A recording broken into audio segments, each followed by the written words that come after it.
Hello বন্ধুরা, আজকে আমি নন্দিত নরকে উপন্যাসের দ্বিতীয় পর্বটি পড়তে যাচ্ছি। উপন্যাসটি লিখেছেন হুমায়ুন আহমেদ। নীলু যখন আমার হাত ধরে টেনে বলতো, আসুন না দাদু ভাই লুডো খেলি, তখন অকারণে আমার কান লাল হয়ে উঠত, গলার কাছটায় ভার ভার লাগতো। রুনুও কি কোনো ছেলেকে ভালো লাগে? রুনু কি কখনো ভাবে বড় হয়ে আমি এই ছেলেটিকে বিয়ে করব? কে জানে, হয়তো ভাবে, হয়তো ভাবে না। রুনু বড় লক্ষ্মী মেয়ে, এত লক্ষ্মী আর এত কোমল যে মাঝে মাঝে কষ্ট হয়। কেন জানি না, আমার মনে হয় এ ধরনের মেয়েরা সুখ পায় না জীবনে। আমি রুনুকে অনেক বড় করব। রুনু ডাক্তার হবে বড় হলে। স্টেথোস্কোপ গলায়, কালো ব্যাগ হাতে মেয়ে ডাক্তারদের বড় সুন্দর দেখায়। রুনু অঙ্ক ভালো পারে না। আমি তাকে নিজের পড়া বন্ধ রেখে অ্যালজেব্রা বুঝাই। ডাক্তারি পড়তে অবশ্যই অঙ্ক লাগে না। সেদিন রুনুর অঙ্ক খাতা উল্টে চমকে গিয়েছিলাম। বেশ গোটা গোটা করে লেখা আমি ভালোবাসি। পরের কথাগুলি পড়ে অবশ্যই আমি লজ্জায় পেলাম। সেটি একটি ছেলেমানুষি কবিতা। আমি পৃথিবীর এই সৌন্দর্য ভালোবাসি, গাছপালা ভালোবাসি, এই জাতীয়। আমি বললাম, সুন্দর কবিতা হয়েছে রুনু। রুনু লজ্জায় গলদা চিংড়ির মতো লাল হয়ে বলল, যাও ভারী তো, এটা মোটেই ভালো হয়নি। আমি বললাম, তাহলে তো মনে হয় অনেক কবিতা লিখেছিস। উহু। রুনু মাথা নিচু করে হাসতে লাগলো। আমি বললাম, দেখা রুনু, লক্ষ্মী মেয়ে তুই। রুনু আরক্ত হয়ে উঠে গিয়ে আমার ট্রাঙ্ক খুলল।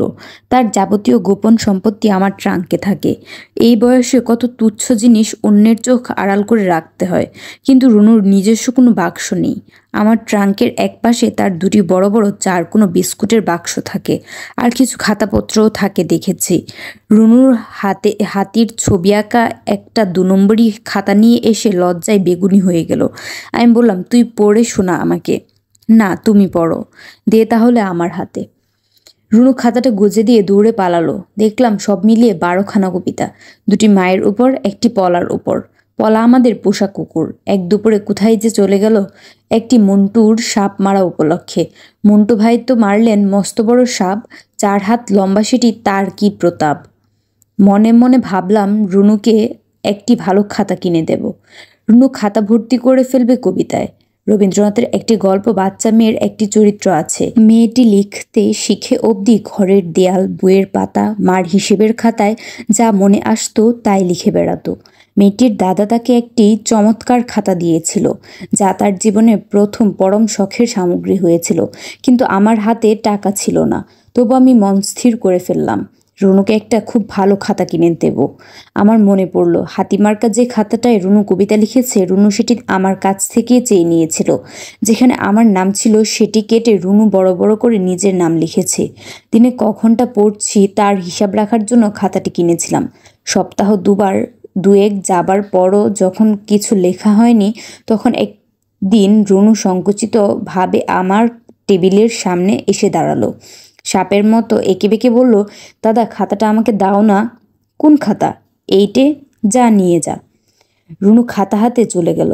তার মুখে সেদিন যে খুশির আভা দেখেছি, আমি আবার তা দেখব। 3.5 টাকা দিয়ে প্লাস্টিকের সুদৃশ্য কভারের চমৎকার একটি খাতা কিনে দেব তাকে। আমার হাতে যদিও টাকা ছিল না, তবু আমি রুনুকে খাতা কিনে দিয়েছিলাম। রুনুকে বড় ভালোবাসি আমি, বড় ভালোবাসি। রুনুকে দেখলে আমার আদর করতে ইচ্ছে হয়। রুনু বড় লক্ষ্মী মেয়ে। রুনুর ভালো নাম সালেহা। রুনু নামটা আমারই দেওয়া। রুনুর জন্য রুনু নামটাই মানানসই। রুনু নামে কেমন একটা বাজনার আমেজ আসে। আবার যখন দীর্ঘস্বরে ডাকা হয় রুনু, তখন কেমন একটা আমেজ আসে। রুনু বলল, দাদা আমি ঘুমিয়ে পড়ি। মা মশারি খাটিয়ে দিয়ে গেছেন। বেশ মশা এখন। রাতের সঙ্গে সঙ্গে মশাও বাড়তে থাকবে। আমার কানের কাছে গুনগুন করবে তারা। পড়ায় মন দিতে পারছি না। এমএসসিতে খুব ভালো রেজাল্ট করতে হবে আমার। একটা ভদ্র ভালো বেতনের চাকরি আমার বড় প্রয়োজন। রুনু গুটিসুটি মেরে রাবেয়ার পাশে শুয়ে পড়েছে। অবশ্যই সে এখন ঘুমোবে না। যতক্ষণ ঘরে আলো জ্বলে ততক্ষণ রুনু ঘুমোতে পারে না। আমার পাশে রাবেয়া আর রুনু শুয়ে আছে, এত পাশে যে হাত বাড়ালেই ছোঁয়া যায়। রাবেয়াটা শুতে না শুতেই ঘুমিয়ে পড়ে। একবার ঘুমিয়ে ঘুমিয়ে কাঁদে। সে কান্না বিলম্বিত দীর্ঘস্বরের কান্না। পলাও মাঝে মাঝে এমন কাঁদত। মা বলতেন, দূর দূর কুকুরের কান্না নাকি অমঙ্গলের চিহ্ন।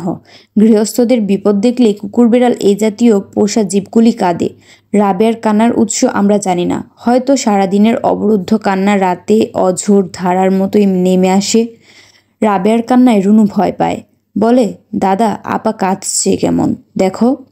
আমি বলি, ভয় কি রুনু? উঁচু গলায় ডাকি, এই এই রাবেয়া, কাঁদো কেন? কি হয়েছে? কোনো কোনো রাতে অপূর্ব জ্যোৎস্না হয়, জানালা গলে নরম আলো এসে পড়ে আমাদের গায়ে। জ্যোৎস্নায় নাকি হাসনোহেনা ভালো ফোটে, নেশা ধরানো ফুলের গন্ধে ভরে যায় ঘর। আমি ডাকি, রুনু ঘুমিয়েছিস?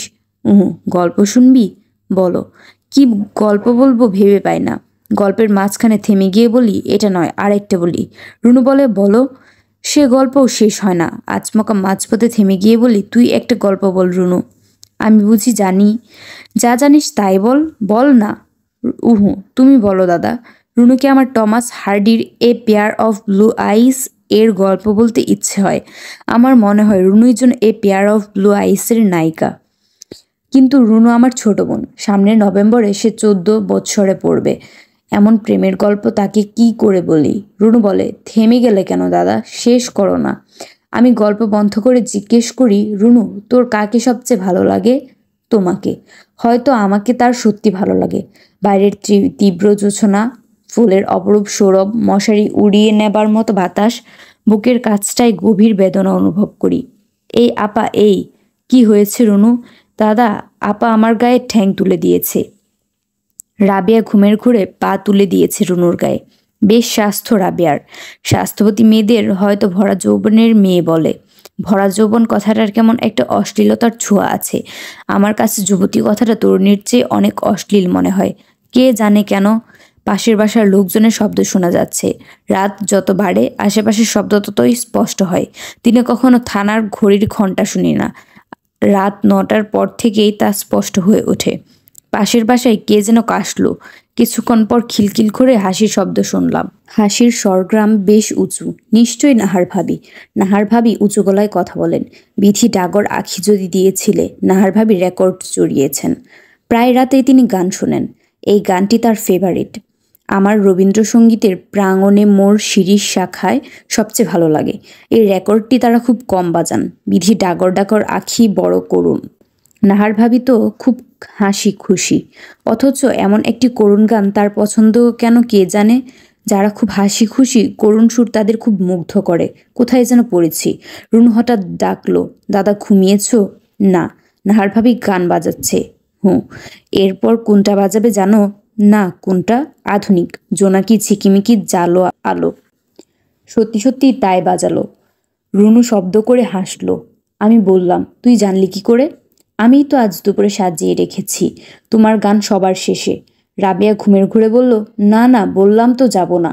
হারুন ভাই যদি সত্যি সত্যি রাবেয়াকে বিয়ে করে ফেলতো, তবে আর মাঝরাতে গান শোনা হতো না। রাবেয়ার গান ভালো লাগে না। কে জানে কি তার ভালো লাগে। হারুন ভাইদের বাসার সবাই রাজি হলেও এ বিয়ে হতো না। রাবেয়া যদি কোনোদিন ভালো হয়ে ওঠে, তবে তাকে খুব একজন হৃদয়বান ছেলের সঙ্গে বিয়ে দেব। হারুন ভাইয়ের মতো একটি নিখুঁত ভালো ছেলে। সেও গভীর রাতে রেকর্ড বাজাবে, চাঁদের আলো এসে পড়বে তাদের দুজনার গায়ে। ভদ্রলোক রাবেয়ার মাথায় হাত বুলিয়ে দিতে দিতে বলবেন, তোমার কপালে কিসের দাগ রাবেয়া? পড়ে গিয়েছিলাম চৌকাঠে। তিনি সেই কাটা দাগের উপর অনেকক্ষণ হাত রাখবেন, তারপর চুমু খাবেন সেখানটায়। রুনু আমায় ডাকলো, দাদা তোমার গান হচ্ছে। আমি শুনলাম। প্রাঙ্গণে মোর শিরিষ শাখায় নিত্য হাসে কি উচ্ছ্বাসে। আবেগে আমার চোখ ভিজে উঠল। গানটি আমার বড় ভালো লাগে। গান শুনতে শুনতে আমি নাহার ভাবির মুখ মনে আনতে চেষ্টা করলাম। মাঝে মাঝে খুব পরিচিত লোকদের মুখও আমি কিছুতেই মনে আনতে পারি না। নাহার ভাবির মুখটা ত্রিভুজ আকৃতির। হারুন ভাইয়ের বাসার সবার মুখ আবার লম্বাটে, ডিমের মতো। তারা সবাই ভারী সুন্দর। কয় পুরুষ ধনী থাকলে চেহারায় একটা আলগা লালিত্য আসে কে জানে।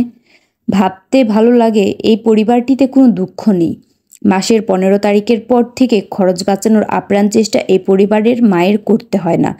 ইচ্ছা হলে ইংরেজি ছবির মতো মোটরে করে এরা আউটিংয়ে চলে যায়। স্বাধীনতা দিবসে এ পরিবারের মেয়েরা রাইফেল শুটিংয়ে ফার্স্ট সেকেন্ড হয়। তারা কবে এসেছিল শান্তি কটেজে আমার মনে নেই, তবে খুব বৃষ্টি সেদিন।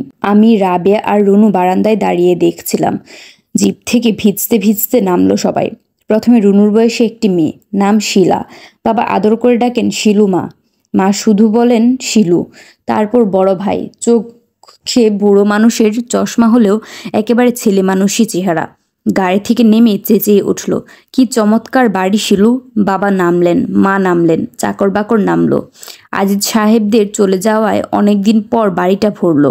বর্ষা গিয়ে শীত এলো।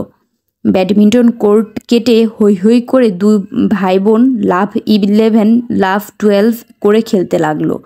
রুনু বড় লাজুক, নয়তো সে গিয়ে তাদের সঙ্গে ভাব করতে পারত। আমার খুব ইচ্ছে হতো মেয়েটির সঙ্গে রুনুর ভাব হোক। আমি দেখতাম সন্ধ্যা হলেই শিলু তাদের বারান্দায় দাঁড়িয়ে হাত নেড়ে নেড়ে কবুতর উড়াতো। তাদের দুটি লোটন পায়রা ছিল। কারণে অকারণে যেত রাবেয়া, তাকে আমরা বাধা দিতাম না। বাধা পেলে রাবেয়ার মেজাজ বিগড়ে যেত। চিটাগং এ বড় খালার ভাসুর মস্ত ডাক্তার, তিনি বলেছিলেন যা ইচ্ছে হয় তাই করতে দেবেন একে, দেখবেন যা অ্যাবনর্মালিটি আছে তা আপনি সেরে যাবে। আমাদের চিকিৎসার টাকা ছিল না, নিখরচার চিকিৎসা, তাই আমরা প্রাণপণে চেষ্টা করতাম। একদিন মা কাঁদো কাঁদো হয়ে আমার টেবিলে একটি কি যেন নামিয়ে রাখলেন। দেখি চমৎকার একটি কলমদানি, ধবধবে সাদা দুটি পেঙ্গুইন পাখি কলমদানির দুপাশে দাঁড়িয়ে আছে। পেঙ্গুইন দুটোর মাঝামাঝি একটি বাচ্চা পেঙ্গুইন হা করে শূন্যে তাকিয়ে, সেই হা করা মুখে কলম রাখার জায়গা। আমার এ জাতীয় জিনিসের দাম সম্বন্ধে কোনো অভিজ্ঞতা নেই, তবু মনে হলো এ অনেক দামি। মা কাপা গলায় বললেন, রাবেয়া এনেছে ও বাড়ি থেকে। আমি প্রথমেই যা মনে হলো তা হলো রাবেয়া না বলেই এনেছে, কিন্তু রাবেয়া পানি ঘোরার মতো ঘাড় বেঁকিয়ে বলতে লাগলো, আমি আনিনি, ওরা আপনি দিয়েছে। রাবেয়া মিথ্যা বলে না, কিন্তু ওরাই বা কেন দেবে? এমন একটি শৌখিন জিনিস হঠাৎ করে দিতে হলে যে দীর্ঘ পরিচয় প্রয়োজন তা কি আমাদের আছে? খবরের কাগজে কলমদানিটি মুড়ে রুনু প্রথমবারের মতো ও বাড়ি গেল। রাবেয়া না কি সুরে বলতে লাগলো, আমার জিনিস রুনু যে নিয়ে চললো, ভেঙে ফেললে আমি মজা না দেখিয়ে ছাড়বো। জানা গেল রাবেয়া আনেনি, ওরাই দিয়েছে। না, ঠিক ওরা নয়, হারুন বলে যে ছেলেটি শিগগিরই বিদেশ যাবে, শুধু একটি পাসপোর্ট এর অপেক্ষা, সে দিয়েছে। শিলু আর তার মাও ঠিক জানতেন না ব্যাপারটা, তারাও একটু অবাক হয়েছেন। শিলুর সঙ্গে এই সময়েই খুব ভাব হয়ে গেল রুনুর। একটি লম্বাটে মিমি চকলেট আর বিভূতিভূষণের দৃষ্টিপ্রদীপ সে নিয়ে এসেছে। আমি বললাম, ওরা কেমন লুক রুনু? খুব ভালো। চকলেট পেয়ে গলে গেছিস? না। যাও, শিলু কিন্তু সত্যি ভালো। জানো, শিলু মোটর চালাতে পারে। যা, এতটুকু বাচ্চা মেয়ে। সত্যি ওদের মোটর সারাতে দিয়েছে, যখন আসবে তখন সে দেখাবে চালিয়ে। আর কি গল্প হলো? কত গল্প, ওদের অনেক রেকর্ড আছে। অনেক? হিসাব নেই এত। আমাকে রোজ যেতে বলেছে। শুধু তুই যাবি, ও আসবে না? আসবে না কেন, নিশ্চয়ই আসবে। শিলু অবশ্যই এসেছে কালে ভদ্রে। যখন তার রুনুর সঙ্গে দরকার পড়তো তখনই জানালার পাশে দাঁড়িয়ে ডাকতো, রুনু রুনু। রুনু সব কাজ ফেলে ছুটে যেত। আমি মনে মনে চাইতাম মেয়েটা ঘন ঘন আসুক আমাদের কাছে, তার সাথে গল্প করার ইচ্ছা হতো আমার। আমি মনে মনে ঠিক করে রেখেছিলাম, তার সঙ্গে যদি আলাপ হয় তবে কি বলবো। দুরাতে তাকে স্বপ্নেও দেখেছি। একটি স্বপ্নে সে শাড়ি পরে এসে খুব পরিচিত ভঙ্গিতে বসেছে আমার টেবিলে। আমি বললাম, টেবিলে কেন শিলু, চেয়ারে বসো। শিলু হাসতে হাসতে বলল, টেবিলে বসতেই যে আমার ভালো লাগে। হাতে একটা চামচ নিয়ে টুং টাং করে চায়ের কাপে জল তরঙ্গের মতো একটা বাজনা বাজাতে লাগলো সে। দ্বিতীয় স্বপ্নটি দেখেছি দিন দুপুরে। অনুরোধের আসর শুনতে শুনতে ঘুমিয়ে পড়েছি। হঠাৎ দেখলাম শিলু এলো, আগের মতোই শাড়ি পরা। আমি বলছি, শিলু এত দেরি কেন? কি চমৎকার গান হচ্ছিল। আমার নাম তো শিলা, আপনি শিলু ডাকেন কেন? শিলুর সঙ্গে আমার কথা হতো এই ধরনের। হয়তো বিকেলে বারান্দায় বসে আছি, হঠাৎ শিলু ডাকলো, শুনুন, একটু রুনুকে ডেকে দেবেন। বাবা পেঙ্গুইন পাখির কলমদানি দেখে খুব রাগ করলেন। বাবার পয়সা ছিল না বলেই হয়তো অহংকার ছিল। শিলুদের পরিবারকে তার একটুও পছন্দ হতো না। নিজে আজীবন কষ্ট পেয়েছেন, অন্যের সুখ সে কারণে সহজভাবে নেয়ার মানসিকতা তার ছিল না। প্রথম জীবনে ছিলেন স্কুল মাস্টার, প্রাইভেট স্কুল, মাইনের ঠিক ছিল না। আমরা সব তার মাইনের উপর নির্ভর করে আছি দেখে মাস্টারি ছেড়ে ঢুকলেন ফার্মে। 12 বছরে ক্যাশিয়ার থেকে অ্যাকাউন্টেন্ট হলেন, মাইনে 350। কলমদানিটা ফিরিয়ে দেবার জন্য বাবা পিড়াপিড়ি করছিলেন, কিন্তু রুনু বা মা কেউ সে নিয়ে আগালো না। কলমদানির পেঙ্গুইন পাখিটি ধ্যানী মূর্তির মতো বসে রইল আমার টেবিলে। রাবেয়া শুধু মাঝে মাঝে আমায় বলে, তোমার টেবিলে বলে এটা তোমার মনে করো না খোকা। আচ্ছা, ইচ্ছে হলে মাঝে মাঝে কলম রেখো। ঘুমের ঘোরে রুনু বলল, না, পানি খাবো না। তারপর আরো খানিকক্ষণ উহু উহু করলো। থানার ঘড়িতে ঢং করে শব্দ হলো একটা, 12:30। 1 কিংবা 1:30 যে কোনোটা হতে পারে। আমার আরেকটা সিগারেট ধরাবার ইচ্ছে হচ্ছে। কে যেন বলেছিল সিগারেটের আনন্দটা আসলে সাইকোলজিক্যাল। তুমি একটা পুড়িয়ে শেষ করে দিচ্ছ তার আনন্দ। অনেকে আবার বলেন নিঃসঙ্গের সঙ্গী। এই মধ্যরাতে আমি একলা জেগে আছি, নিঃসঙ্গ তো বটেই। সিগারেটের একটি বিজ্ঞাপনে দেখেছিলাম সিনেমায়। সমস্ত পর্দা অন্ধকার, আবছা আলোয় হলে দেখা গেল বড় রাস্তা ধরে এগিয়ে আসছে কে একজন। চারপাশে কেউ নেই, ভুতুড়ে আবহাওয়া, থমথম করছে অন্ধকার। পর্দায় দেখা হলো সে কি নিঃসঙ্গ? লোকটি থমকে দাঁড়িয়ে সিগারেট ধরালো। পর্দায় লেখা হলো না, নিঃসঙ্গ নয়, এই তো তার সঙ্গী। চমৎকার বিজ্ঞাপন। আমার মনে হয় সিগারেটের নেশার মূল্যের চেয়ে বন্ধুত্বের মূল্য অনেক বেশি। খুট করে দরজা খোলার শব্দ হলো। আমি কান পেতে রইলাম। কে হতে পারে? বাবা নিশ্চয়ই নন। তিনি ওঠেন সারা শব্দ করে, দরজা খোলেন ধুমধাম শব্দ করে। মন্টু অথবা মাস্টার কাকা হবেন। টিউবওয়েলে পানি তোলার শব্দ হলো অনেকক্ষণ। ঝরঝর করে পানি পড়ার আওয়াজ। কুলি করে পানি ছিটাতে ছিটাতে এদিকেই যেন আসছে। হ্যাঁ, মাস্টার কাকাই। তার মাঝে মাঝে অনেক রাতে ফুল গাছের কাছে চেয়ার পেতে গুনগুন করে গান গাওয়ার শখ আছে। পলা বেঁচে থাকলে প্রথমটায় অপরিচিত জন ভেবে ঘেউ ঘেউ করত, তারপর গড় গড় করে পরিচিত জনের অভ্যর্থনা। মাস্টার কাকা বলতেন, কি রে পলু, তোরও বুঝি ঘুম নেই? আমি বললাম, কে? মাস্টার কাকা বললেন, আমি খোকা। কি করেন? এই বসেছি একটু। যা গরম, তুই ঘুমোসনি এখনো? জি না। আসবি নাকি বাইরে? দরজা খুলে বেরোতেই চোখে পড়ল কাকা বারান্দায় পা ঝুলিয়ে বসে আছেন। বললাম, চেয়ারে বসেন, চেয়ার নিয়ে আসি। না থাক। আমি তার পাশে বসলাম। গরম কোথায়, আশ্বিনের শেষাশেষি একটু শীত শীত করছে, মাঝে মাঝে ঠান্ডা বাতাসও বইছে। মাস্টার কাকারও বোধ করি মাঝে মাঝে ইনসুমিয়া হয়। কাকা বললেন, ঘুমোচ্ছিলাম, হঠাৎ ঘুম ভাঙলো। তারপর আর হাজার চেষ্টাতেও ঘুম আসছে না। আমি বললাম, প্রথম রাত্রিতে ঘুম ভাঙলে এরকম হয়। কাকা অনেকক্ষণ চুপ করে রইলেন। একটা মৃদু দীর্ঘ নিঃশ্বাসের শব্দ শুনলাম। কাকা খুব নিচু গলায় বললেন, কি মিষ্টি গন্ধ দেখেছিস? আমি যখন শিউলিতলা থাকতাম তখন স্কুলে যাওয়ার পথে একটা কাঁঠাল চাপার গাছ পড়তো। ভারী গন্ধ। কাকা, কাঁঠাল চাপার গন্ধ আমার বাজে লাগে, বড় বেশি কড়া। কাকা আকাশের দিকে তাকিয়ে বললেন, আমি তারা দেখে সময় বলতে পারি। এখন প্রায় রাত 2টো। আমিও আকাশের দিকে তাকালাম। খুব পরিষ্কার আকাশ, ঝকঝক করছে তারা। কাকা বললেন, দেখেছিস কত তারা? খুব যখন তারা ওঠে তখন দেশে দুর্ভিক্ষ হয় শুনেছি। আমার শীত করছে, তো বেশ লাগছে বসে থাকতে। মাস্টার কাকাকে খুব ভালো লাগে আমার। অদ্ভুত মানুষ। বয়সে বাবার সমান। বিয়ে টিয়ে করেননি, 2 যুগের বেশি আমাদের সঙ্গে আছেন। কোনো পারিবারিক সম্পর্ক নেই। বাইরের কেউ যদি তা বুঝতে পারে না। বাইরের কেন, আমি নিজেই অনেক দিন পর্যন্ত তাকে বাবার আপন ভাই বলেই ভেবেছি। তিনি যে বাবার বন্ধু এবং শুধুমাত্র বন্ধু হয়েও আমাদের সঙ্গে এমন ঘনিষ্ঠভাবে মিশে গেছেন তা আজ করতে কষ্ট হয় বই কি। বাবার সঙ্গে মাস্টার কাকার পরিচয় হয় আনন্দমোহন কলেজে। অনেকদিন আগের কথা সব, মার কাছ থেকে শোনা। সরাসরি তো আমরা বাবার কাছ থেকে কিছু জানতে পারতাম না। বাবা মাকে যা বলতেন তাই শোনাতেন আমাদের। মাস্টার কাকাকে বাবা অত্যন্ত স্নেহের চোখে দেখতেন বলেই হয়তো খুঁটিনাটি সমস্ত বলেছিলেন মাকে। খুব চুপচাপ ধরনের ছেলে ছিলেন মাস্টার কাকা। ক্লাসে জানালার পাশে একটি জায়গা বেছে নিয়েছিলেন, সারাক্ষণ বাইরে তাকিয়ে থাকতেন। তেমন চোখে পড়ার মতো ছেলে নয়। একটু কুঁজো, কণ্ঠার হাড় বেরিয়ে রয়েছে, শুকনো দাড়ি, পাকানো চেহারা। ক্লাসের সবাই ডাকত শকুন মামা বলে। তবু বাবা তার প্রতি প্রবলভাবে আকৃষ্ট হয়েছিলেন। সমস্ত ব্যাপারে তার অদ্ভুত নির্লিপ্ততা আর অঙ্কে অস্বাভাবিক দখল দেখে তাদের ভেতর প্রগাঢ় বন্ধুত্ব হয়েছিল অতি অল্প সময়ে। মাস্টার কাকা বলতেন, 2টি জিনিস আমি ভালোবাসি, প্রথমটি অঙ্ক, দ্বিতীয়টি অ্যাস্ট্রোলজি। সে অল্প বয়সে মাস্টার কাকা নিখুঁত কুষ্টি তৈরি করতে শিখেছিলেন। পরীক্ষার ঠিক আগে আগে মাস্টার কাকাকে কলেজ ছেড়ে দিতে হলো। তিনি একটি বিশেষ ধরনের ঝামেলায় জড়িয়ে পড়েছিলেন। যে সময়ের কথা বলছি সে সময় খুব কম মেয়েই সায়েন্স পড়তে আসতো আনন্দমোহনে। অ্যাডভোকেট রাধিকা রঞ্জন চৌধুরীর মেয়ে অনিলা চৌধুরী ছিলেন সবকটি মেয়ের মধ্যে একটি বিশেষ ব্যতিক্রম। খুব আকর্ষণীয় চেহারা ছিল, খুব ভালো গাইতে পারতেন, ছাত্রী হিসেবেও অত্যন্ত মেধাবী। কিন্তু তিনি কারো সঙ্গে কথা বলতেন না। কেউ সেধে বলতে এলে ঠান্ডা গলায় জবাব দিতেন। হয়তো কিছুটা অহংকারী ছিলেন। তাকে জব্দ করার জন্যই ছেলেরা হঠাৎ করে অনিলার নাম পাল্টে শকুনি মামি বলে ডাকতে শুরু করলো। শকুন মামা ও শকুনি মামি এই নামে পদ্য লিখে বিলি করা হলো। মাস্টার কাকা তাকে শকুন মামা ডাকায় কিছুই মনে করতেন না, কিন্তু এই ব্যাপারটিতে হকচকিয়ে গেলেন। অসহ্য বোধ হওয়ায় অনিলা চৌধুরী আনন্দমোহন কলেজ ছেড়ে দেন। তার কিছুদিন পরই সপরিবারে তারা কলকাতায় চলে যান স্থায়ীভাবে।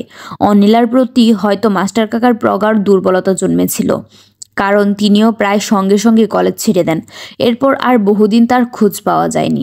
প্রায় 6 বছর পর বাবার সঙ্গে তার দেখা হলো কুমিল্লার ঠাকুরপাড়ায়, বাবার নিজের বাড়িতে, বাবার নিজের বিয়েতে। বাবা চিনতে পারেননি। মাস্টার কাকা বাবার হাত ধরে যখন বললেন, আমি শরীফ আকন্দ, চিনতে পারছো না? তখন চিনলেন। সময়ের আগেই বুড়িয়ে গেছেন, কপালের চামড়ার ভাঁজ পড়েছে, আরও কুঁজো হয়ে পড়েছেন। বাবা অবাক হয়ে বললেন, কি আশ্চর্য, আবার দেখা হবে ভাবিনি। এখানে কোথায় থাকো তুমি? তুমি যে বাড়িতে বিয়ে করেছো আমি সে বাড়িতেই থাকি, বাচ্চাদের পড়াই। বাবা বললেন, আসবে আমার সঙ্গে? মাস্টার কাকা খুব আগ্রহের সঙ্গে রাজি হলেন। সেই থেকেই তিনি আমাদের সঙ্গে আছেন। বাবা স্কুলের মাস্টারি জোগাড় করে দিয়েছেন। তার একার বেশ চলে যায় তাতে। তিনি জন্ম থেকে আমাদের স্মৃতির সঙ্গে গাঁথা। ছোটবেলার কথা যা মনে পড়ে তা হলো মাদুর বিছিয়ে বসে বসে পড়ছি তার ঘরে, রাবেয়াটা হইচই করছে। মাস্টার কাকা পড়াতে পড়াতে হঠাৎ অন্যমনস্ক হয়ে বলছেন, খোকা হাত মেলে ধর আমার সামনে, 2 হাত। কিছুক্ষণ গভীর মনোযোগ দিয়ে হাতের দিকে তাকিয়ে থেকে আবার অন্যমনস্কতা, বিড়বিড় করে কথা বলা। কান পাতলেই শোনা যায় বলছেন, সব ভাগ্য নিয়ন্ত্রিত, বৃত্ত দিয়ে ঘেরা, এর বাইরে কেউ যেতে পারবে না। আমি না, খোকা তুইও না। বাবার সঙ্গে বিশেষ কথা হতো না তার। বাবা নিজে কম কথার মানুষ। মাস্টার কাকাও নির্লিপ্ত প্রকৃতির। মাস্টার কাকাকে বাইরে থেকে শান্ত প্রকৃতির মনে হলেও তার ভেতরে একটা প্রচণ্ড অস্থিরতা ছিল। যখন স্কুলে পড়তাম তখন তিনি অ্যাস্ট্রোলজি নিয়ে খুব মেতেছেন। কাজকর্মেও তিনি মানসিক অস্থিরতার প্রত্যক্ষ প্রভাব পড়েছে। গভীর রাতে খড়ম পায়ে হেঁটে বেড়াতেন।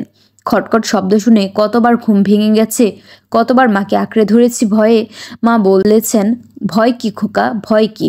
ও তোর মাস্টার কাকা। বাবা ভারী গম্ভীর গলায় ডাকতেন, ও মাস্টার, মাস্টার শরীফ মিয়া, ও শরীফ মিয়া। খড়মের খটখট শব্দটা থেমে যেত। মাস্টার কাকা বলতেন, কি হয়েছে? ছেলে ভয় পাচ্ছে। কি করো এত রাত্রে? তারা দেখছিলাম। এত তারা আগে আর ওঠেনি, দেখবে? পাগল, যাও ঘুমাও গিয়ে। যাই। মাস্টার কাকা খড়ম পায়ে খটখট করে চলে যেতেন। আমাদের সবার পড়াশোনার হাতেখড়ি হয়েছে তার কাছে। আমি তার প্রথম ছাত্র, তারপর মন্টু। পড়াশোনায় মন নেই বলে রাবেয়ার তা তো পড়াই হলো না। রুনু এখন পড়ে তার কাছে। বাড়িতে তেমন কোনো আত্মীয় স্বজন নেই তার, থাকলেও যাওয়ার উৎসাহ পান না। অবসর সময় কাটে অ্যাস্ট্রোলজির বই পড়ে। অঙ্কের মাস্টার হিসেবে অ্যাস্ট্রোলজি হয়তো ভালোই বোঝেন। মাঝে মাঝে তার কাছ থেকে বই এনে আমি পড়ি। বিশ্বাস হয়তো করি না, কিন্তু পড়তে ভালো লাগে। আমি জেনেছি মীন রাশিতে আমার জন্ম। মীন রাশির লোক দার্শনিক আর ভাগ্যবান হয়। তাদের জীবন চমৎকার অভিজ্ঞতার জীবন, প্রচুর সুখ, সম্পদ, বৈভব। বেশ লাগে ভাবতে। কাকা আকাশের দিকে তাকিয়ে বললেন, ওই যে সপ্তর্ষি মণ্ডল দেখছো না, ওর ডান দিকের ছোট্ট তারাটি হলো কেতু, বড় মারাত্মক গ্রহ। আমার জন্মলগ্নে কেতুর দশা চলছিল। জানি না, হয়তো জন্মলগ্নে কেতুর দশা থাকলে আজীবন নিঃসঙ্গ জীবন কাটাতে হয়। গভীর রাত্রে অনিদ্রাতপ্ত চোখে আকাশের দিকে তাকিয়ে ভাগ্যনিয়ন্তা গ্রহগুলি পরখ করতে হয়। কাকাকে আমার ভালো লাগে। তার ভেতরে প্রচণ্ড জানমার আগ্রহটাকে আমি শ্রদ্ধা করি। সামান্য বেতনের সবটা দিয়ে অ্যাস্ট্রোলজির বই কিনে আনেন। দেশি বিদেশের কথা পড়েন। মাঝে মাঝে বেড়াতে যান অপরিচিত সব জায়গায়। কোথায় কোন জঙ্গলে পড়ে আছে ভাঙা মন্দির একটি, কোথায় বাদশাহ বাবরের আমলে তৈরি গেটের ধ্বংসাবশেষ। সামান্য স্কুল মাস্টারের পড়াশুনোর গতি আর উৎসাহ এত বহুমুখী হতে পারে তা কল্পনাও করা যায় না। তিনি মানুষ হিসেবে তত মিশুক নন। নিজেকে আড়াল করার চেষ্টাটা বাড়াবাড়ি রকমের। কোনোদিন মায়ের সঙ্গে মুখ তুলে কথা বলতে দেখিনি। খালি গায়ে ঘরোয়াভাবে ঘরে বসে রয়েছেন এমনও নজরে আসেনি। স্কুলে কাকা আমাদের ইতিহাস আর পাটিগণিত পড়াতেন।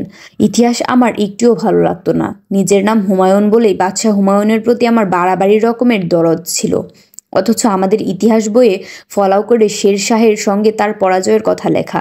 শেরশাহ আবার এমনই লোক যে গ্র্যান্ড ট্রাঙ্ক রোড করিয়েছেন, ঘোড়ার পিঠে ডাক চালু করিয়েছেন, কিন্তু এত করেও ক্লাস 7-এর একটি বাচ্চা ছেলের মন জয় করতে পারেনি। পরীক্ষার খাতায় তার জীবনী লিখতে গিয়ে আমার বড় রকমের গ্লানি বোধ হতো। সেই থেকেই সমস্ত ইতিহাসের উপরই আমি বিরক্ত হয়ে উঠেছিলাম। কাকা তা জানতেন। একদিন আমায় বললেন, খোকা, তোর প্রিয় বাদশাহ হুমায়ুনের কথা বলবো তোকে, বিকেলে ঘরে আসিস। সেই দিনটি আমার খুব মনে আছে। কাকা আধশোয়া হয়ে তার বিছানায়, আমি পাশে বসে। রুনু মন্টু সেই ঘরে বসে বসে লুডো খেলছে। কাকা বলে চলেছেন, হুমায়ুন সম্পর্কে কে একজন ছোট্ট একটি বই লিখেছিলেন, হুমায়ুন নামা। বইটিতে হুমায়ুনকে তিনি বলেছেন দুর্ভাগ্যের অসহায় বাদশাহ। কিন্তু এমন দুর্ভাগ্যবান বাদশাহ হতে পারলে আমি বিশ্বজয়ী সিজার কিংবা মহাযোদ্ধা নেপোলিয়ানও হতে চাই না। যুদ্ধবন্দরে চিতোরের রানীর ডাকে তার চিতোর অভিমুখে যাত্রা, ভিস্তিওয়ালাকে সিংহাসনে বসানোর পেছনে কৃতজ্ঞতার অপরূপ প্রকাশ, গান, বই আর ধর্মের প্রতি কী আকর্ষণ, আমি অবাক হয়ে শুনছিলাম। যেখানে আজান শুনে হুমায়ুন লাইব্রেরি থেকে দ্রুত নেমে আসতেন নামাজে সামিল হতে, নামতে গিয়ে পা পিছলে পড়ে মারা গেছেন, সে জায়গায় আমার চোখ ছলছল করে উঠল। দ্বিতীয় পর্বটি আপনাদের কেমন লেগেছে সেটা কমেন্টে জানাবেন। ভালো লাগলে লাইক, কমেন্ট এবং সাবস্ক্রাইব করবেন। ধন্যবাদ সবাইকে।